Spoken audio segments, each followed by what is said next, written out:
Labas vakaras, gerbiami Sport1 žiūrovai. Šiandien jūsų dėmesiui Lietuvos supermoto čempionatas, KTM tauriai laimėti. Ir pas mus svečiuojasi Tadas Garšva, šio įspūdingo renginio organizatorius. Labadiena, Tadai. Labas vakaras visiems. Ir Tadai, iš tikrųjų, kokios emocijos buvo, kokie buvo jausmai, kaip jautėsi dalyviai, žiūrovai šiame gražiame renginyje? Na, tai norėčiau padėkoti Nemuno žiedui, kad jau gal 4 kartą mus priglaudė savo nuostabiam objekte šitame, kuriame mes su Aurelijum Tamonim ir pradėjome organizuoti pirmą kartą Lietuvoje prieš 5 metus supermoto varžybas. Na ir galbūt trumpai susipažinkime su pačiu renginiu. Balandžio pabaigoje, balandžio 24 vykęs renginys. Kiek jame buvo dalyvių, iš kokių šalių susilaukėme svečių ir kaip atrodė mūsų sportininkai? Na, mūsų sportininkai atrodė tikrai puikiai. Tikėjomės, kad geriau, bet nesitikėjom, kad mūsų estų greitasis traukinys bus toks greitas šiais metais. Jie tikrai yra šio Europos čempionato favoritai ir atvažiavo visą nacionalinę rinktinę jų. O tradiciškai ką?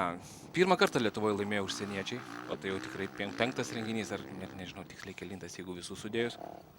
Tai va, lietuviai pakankamai aukštam lygyje. Buvo svečių iš Latvijos, bet kol kas mes už juos greitesni ir didelių problemų apart estai mums nesudarė.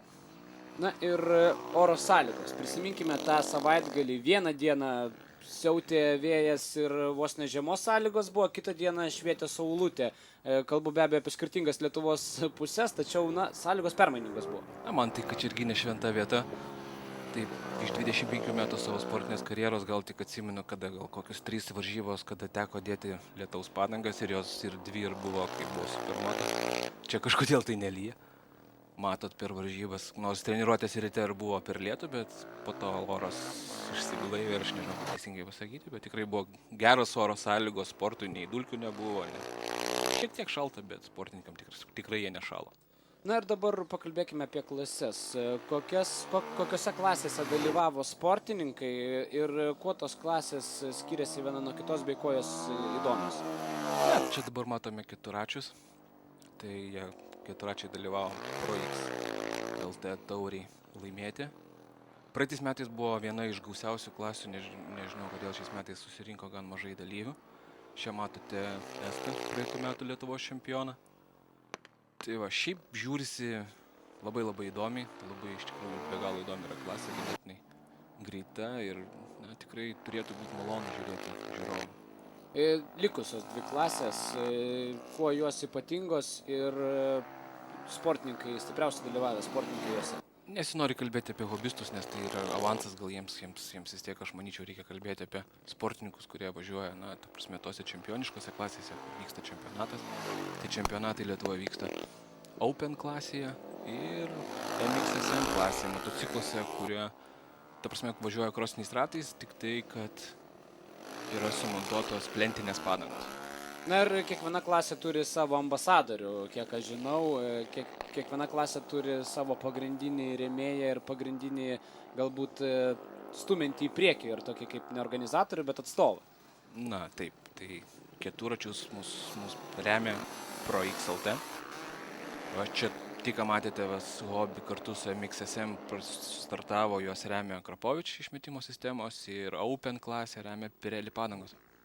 Na ir bet turbūt iš tikrųjų, sunkiais laikais, kai yra visur tas sunkmetis ir visgi mes matome kiekvieną dieną, jog atsiranda žmonių, atsiranda organizacijų, kurios remia sportą ir galbūt ne olimpinį, ne patį populiariausią sportą Lietuvoje, tačiau mes gyvuojame, mes turime varžybas ir turime ir svečių iš užsienio ir taip toliau. Na, sportas, kaip pasakyti, techninio sporto šakos Lietuvoje, jos visą laiką buvo labai populiarios.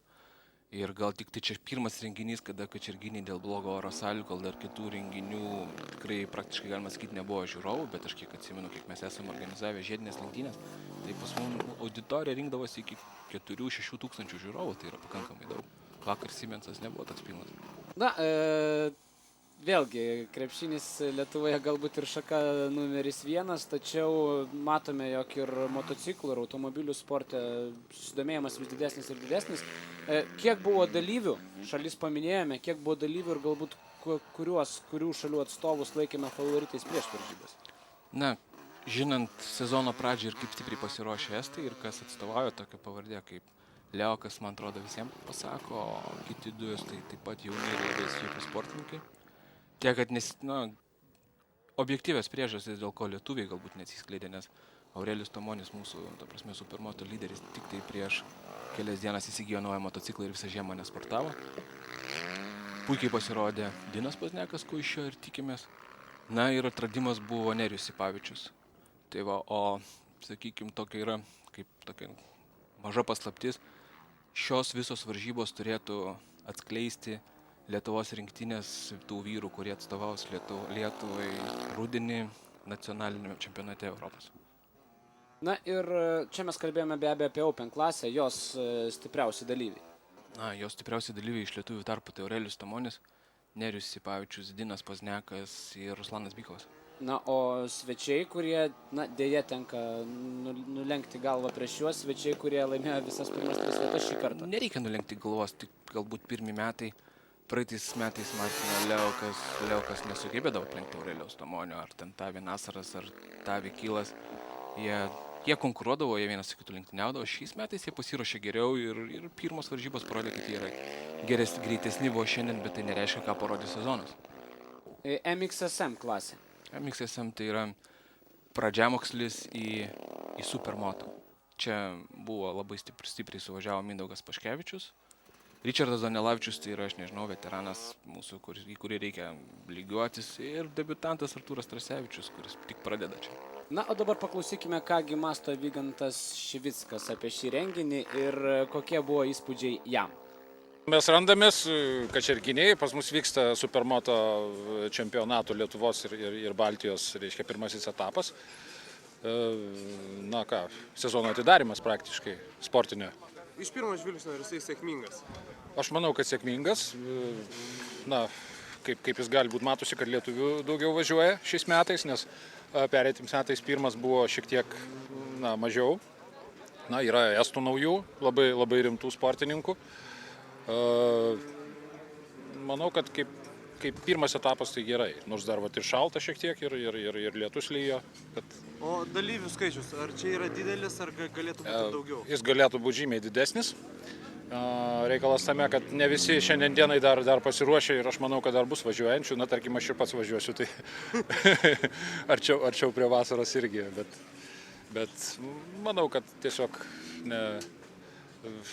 mes dar turėtumėm čia porą etapų pravažiuoti.